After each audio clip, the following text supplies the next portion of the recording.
Welcome to the Green Wisdom Health Podcast with Dr. Stephen and Janet Lewis, where you will learn about natural solutions to common ailments. And now, here are your hosts, Dr. Stephen and Janet Lewis. Hello and welcome to this week's show. I am Janet Lewis. And I am Dr. Lewis. And we are Green Wisdom Health, home of your low-cost lab work, where we don't guess, but we test to see what's going on with your nutritional lack or too much or whatever you've got going to find out what you're needing instead of just guessing and walking into a health food store not knowing where to start. And today, with that information, we're going to teach you a little bit about iodine and whether or not you might have an iodine deficiency. You don't hear a whole lot about that. You hear about your thyroid and, you get medication for that. But many times an iodine deficiency can actually help thyroid as well. So Dr. Lewis is going to educate us a little bit today about some of the possible symptoms of an iodine deficiency, what to take, how to know how much to take.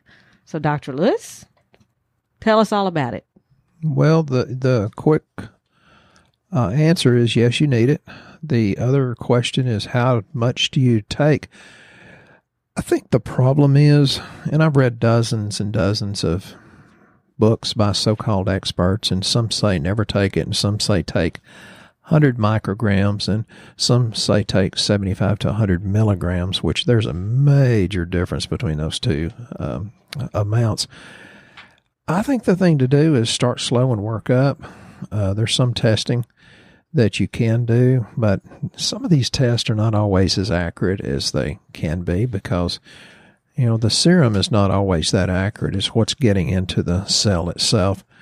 Well, I think it's interesting that there are actually iodine deficiency symptoms, and many of those symptoms actually mimic other problems as well. So many times we treat, or doctors treat, the other symptoms, but may just be overlooking iodine, correct?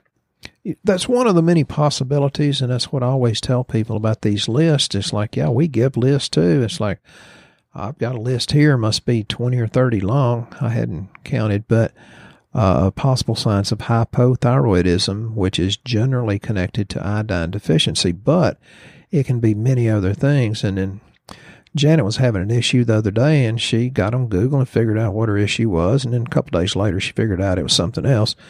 And I said, the problem with doctors is, and just regular people too, they forget that you can have more than one, condition going on at any given time. So don't get stuck on one because it may be 2 or 3 or 4 things going on at the same time. That's a really good point. So, because I know with an iodine deficiency, you can actually have hypothyroidism. Is that correct? So if you have hypothyroidism, you may have an iodine deficiency as well. And,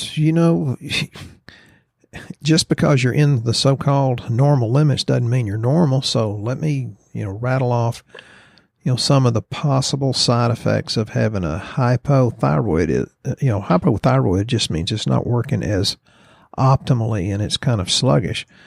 The hair's dry, brittle, losing hair.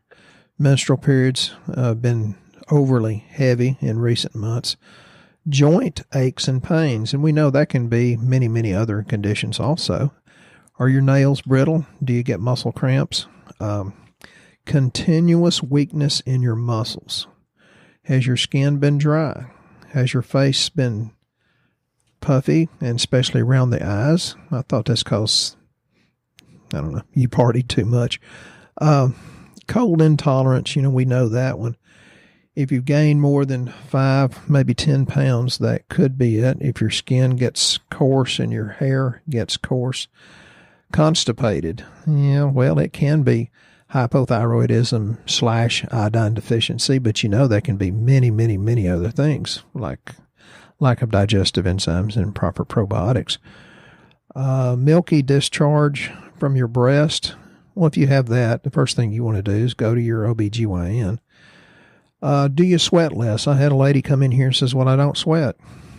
I said, well, you probably have an iodine deficiency. I put her on some other stuff too, based on her lab, but put her on iodine. She's sweating like a pig now.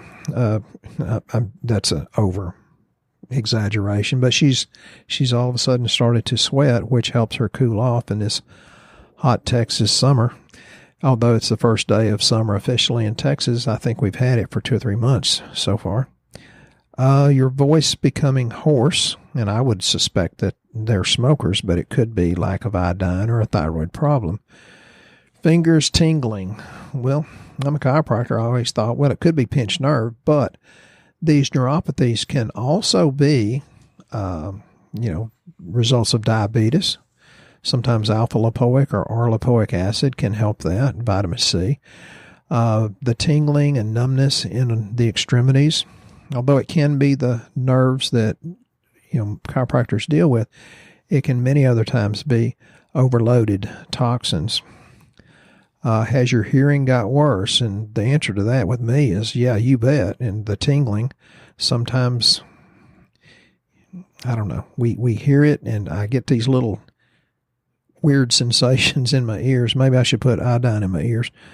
But the hearing definitely has gotten worse, and heartbeat gets slow. That's a possibility. But, if your heart's doing flip-flops, see a cardiologist. Stiffness, fatigued, eyes being dry. Well, we kind of fixed Janet's eyes. I didn't put her just on the good omega-3 fish oils. I put her on a combination of that with borage oil, and then her eyes got much, much better, and that was after LASIK. So you see, it can be thyroid, it can be lack of iodine, but it can be many other things too. So you want to kind of pay attention to that and get somebody to look at it in a way that's not just focused on one symptom, one cause, one solution, because usually it's a multitude of possibilities.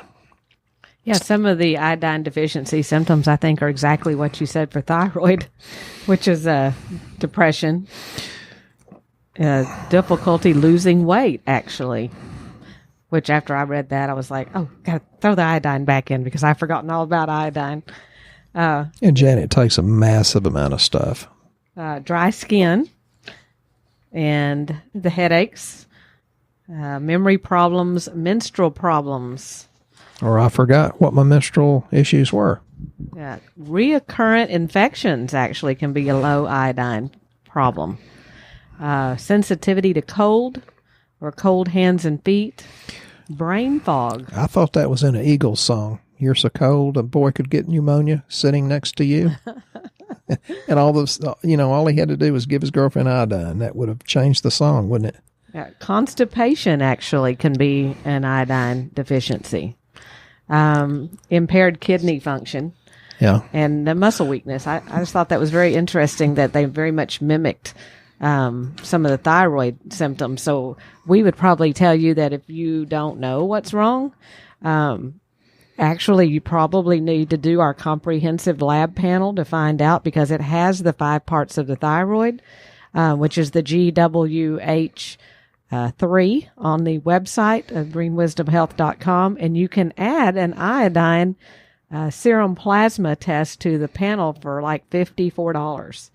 But you think, well, duh, iodine deficiency means you have a thyroid issue, but not necessarily. I mean, there's certainly a probability that they go together, but not necessarily. Well, how do you know which iodine to take? How do you know how much to take? How do you make a good decision about where to start with it? Well, again, I try to start slow, and I've read literally dozens of different books, and it's amazing and actually appalling that people that are so-called touted as experts have such different opinions about what to take.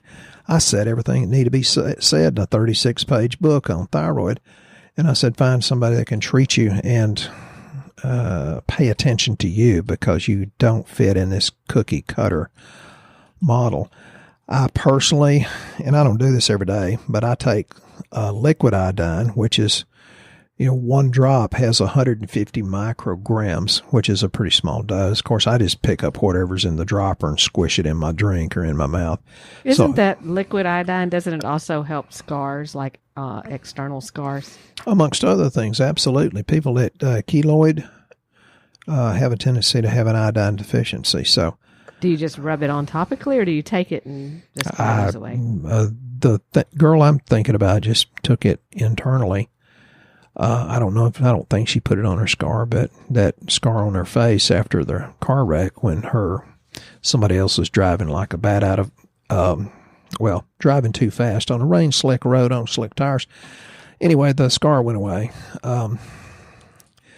Then we have iodine with tyrosine, and I'll talk about tyrosine if you want me to, but then that's 225 micrograms per capsule. Then we have one called tri-iodine, which is different forms, so it absorbs in kind of a different manner each one.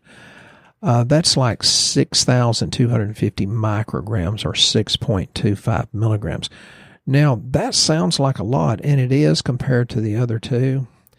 But when you're talking about 6.25 milligrams, that's not nearly as much as some of the so-called thyroid experts talk about that says, well, you can take 50, 75, 100 milligrams per day. And I'm sure in this guy's practice, he's right. But we kind of have a tendency to attract to our practice what we're comfortable treating. I would never start anybody that high. Might work up to that eventually, but I think that's overdose. But sometimes you need a whole lot of certain nutrients because you have impaired absorption, which that can go back to, well, the thyroid's not working good, therefore my GI tract's not working good because there's a major influence. So the one with tyrosine, tyrosine's an amino acid, one of the many that you need, and it's pretty interesting. It's a precursor, though, to some of the hormones that make you feel good.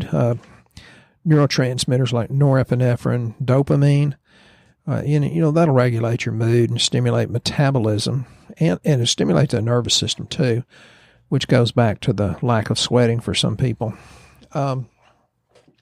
You should not take tyrosine if you're on an MAO inhibitor.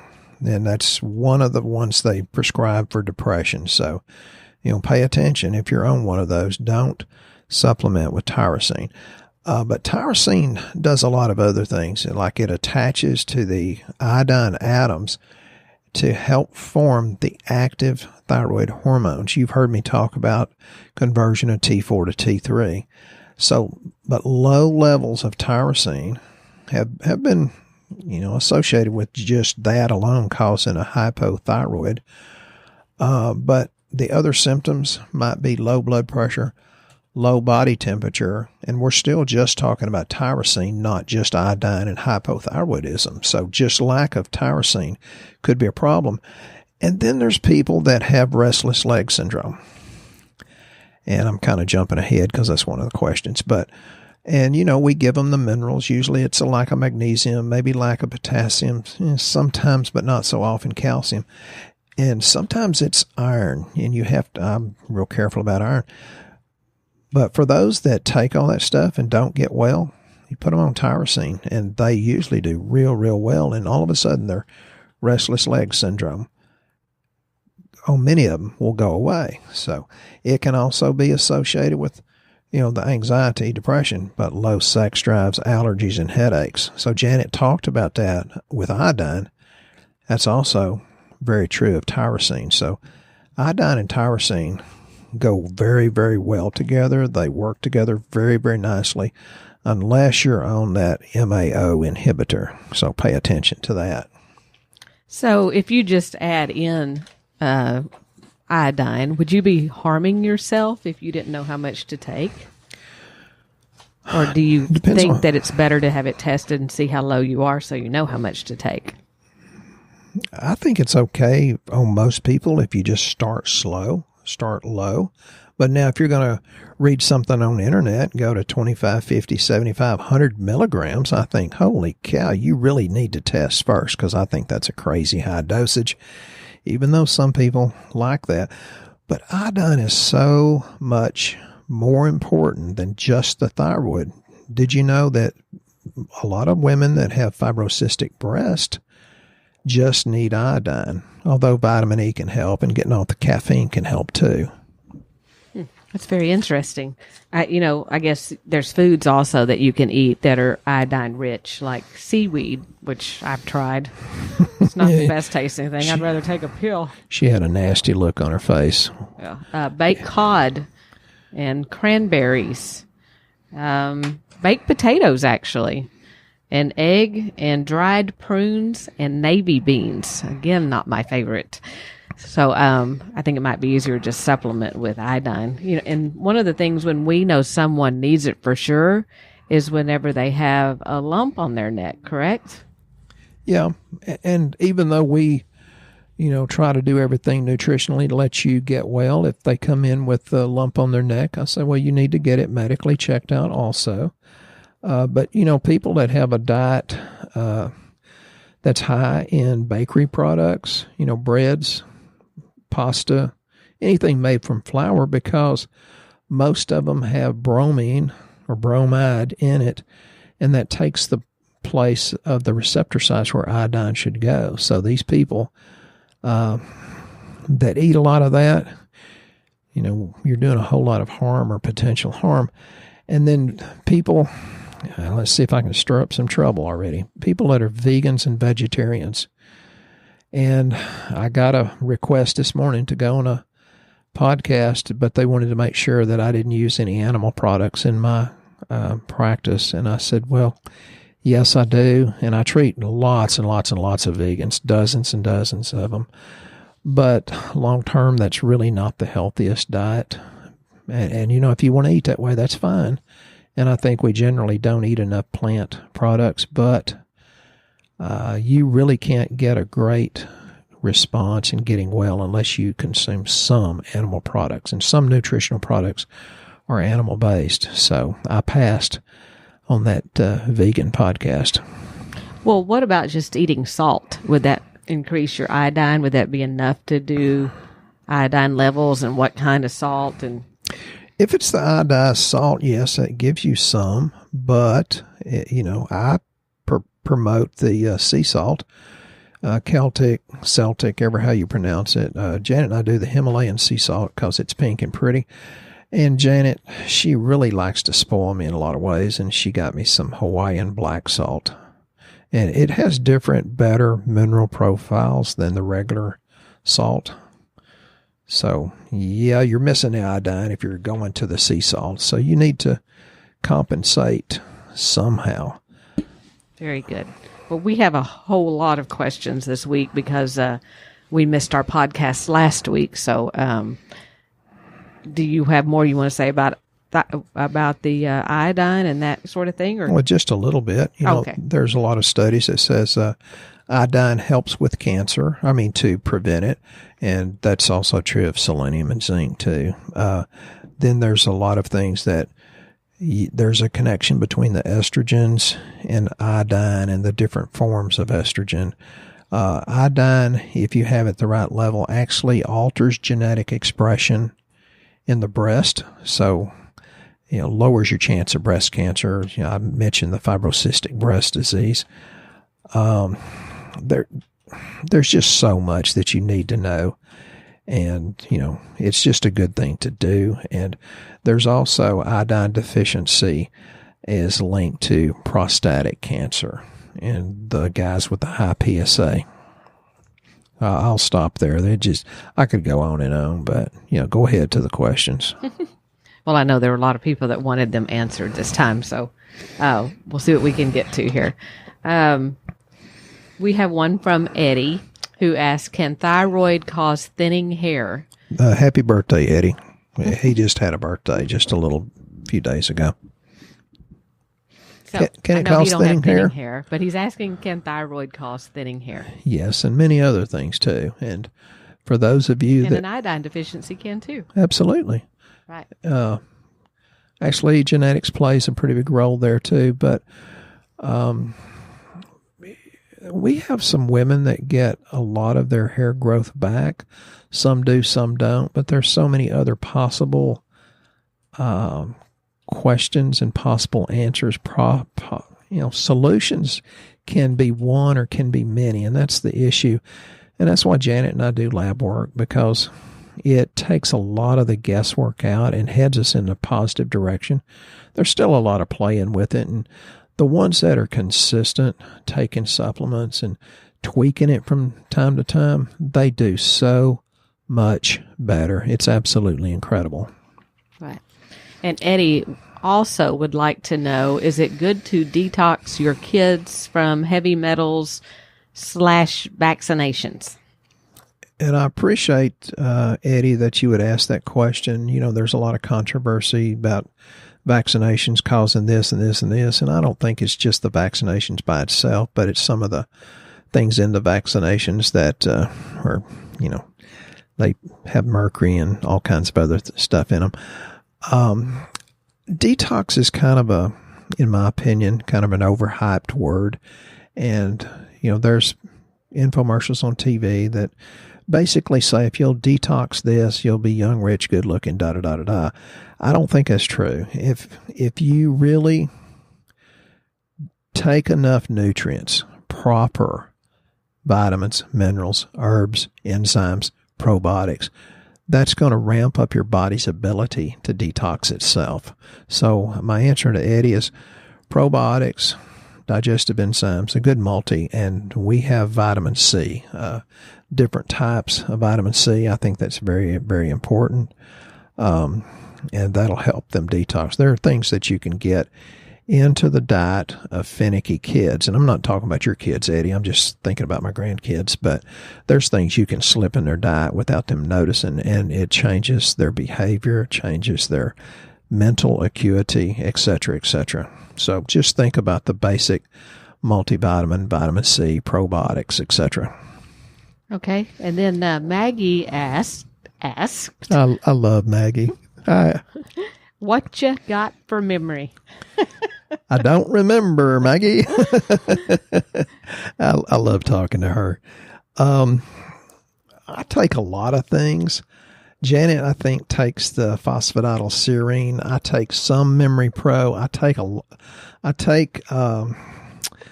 CPG, which goes into the 5-MTHF problem. I take something called Membran because it has the vinpocetine, the huperzine A, et cetera, et cetera, et cetera. And then there's one thing, it's called TMG with folinic acid. Yeah, I was having trouble remembering that because, frankly, I've not taken it for a week or two because I gave the bottle to my daughter as she studies for some tests. Yeah, that folinic acid actually feeds the hippocampus, which has a lot to do with memory in the brain. And the TMG is trimethylglycine, which is a methyl donor, which means you can detox. So, yeah, that methyl CPG is good, but that folinic acid is like, oh my God, wonderful. Another question that Maggie had was about olive leaf and thyroid. When a person has Hashimoto's, which is an autoimmune disease, one of the things you can do to help the body help itself, you know, supplements don't cure anything or treat anything. It just gives your body raw materials to help itself. Olive leaf, and there's certainly different potencies out there on the market, tends to stabilize the immune system and tends to suppress a lot of the viruses. And Hashimoto's, you know, there's a lot of possible reasons why you have that. And olive leaf also is very well medically studied that it helps decrease blood pressure. Very good. Those were lots of questions there from Maggie. Thank you, Maggie. We also have a question about how do you know you need to detox? What are some of the symptoms, I guess, of needing to detox? Well, I think that's in an Alan Jackson song. Knees are shaky. I can't eat. I can't sleep. You know, low energy consistently, poor digestion. If your belly's bloated, you have gas, belching, bloating. If you have high stress, and almost everybody I talk to says, I'm just so stressed. Well, you know, have a beer and quit worrying about it. And I'm not being a smart aleck there. I'm saying just chill out. You're all going to be okay. Brain fog, and that's usually because you have too much yeast in your intestines, and there can be other reasons, and I put them on benfotiamine because yeast will decrease your thiamine uptake, and trouble sleeping. I've had that question before. It's like, well, if you really get rid of some of the extra toxins, you sleep better. And I'm living proof because right now, the last few weeks, I'm sleeping really, really good. And it's because of that detox that Janet and I told you about on the last podcast, that Core Restore.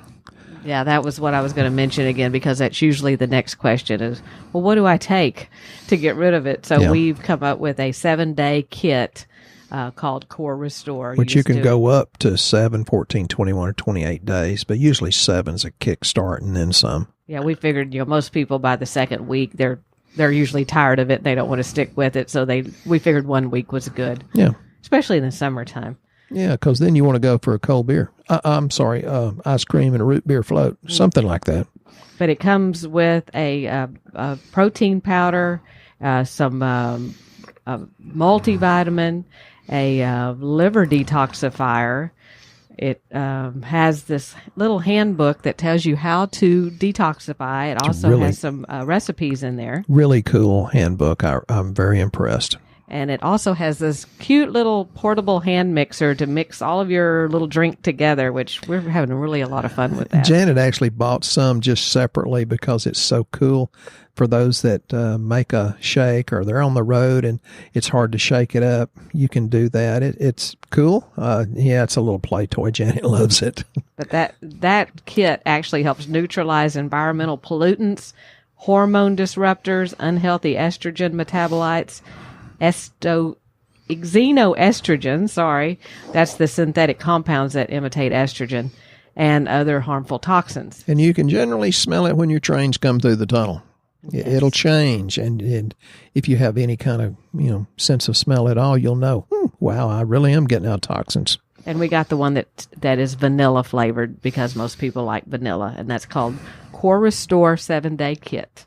Yeah, so we're having really good results with it. So if you have brain fog and can't remember, it's all in one kit. So you don't have to think about it very long.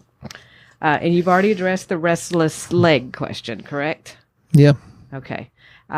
We also have a question about what to take for hemorrhoids. I do Dialvask, which is a Hesperidin.